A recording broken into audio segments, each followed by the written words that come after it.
Pode-se ouvir alguém chorar,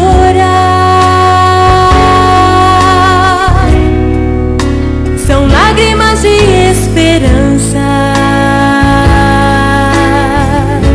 por um futuro que ainda vai chegar.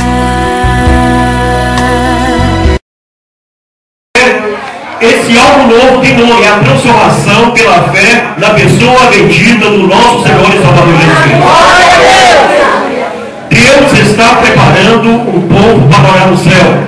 E diz a palavra que nem olhos viram, nem ouvidos ouviram, nem jamais penetrou em qualquer coração humano e para você.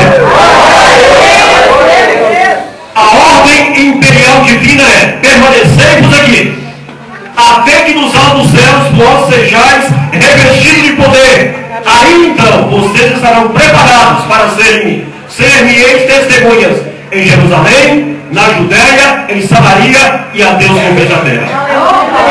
Que Deus continue honrando a pastora Cleide, que Deus continue honrando o pastor Carlos, que Deus continue honrando o ministério quadrangular neste distrito.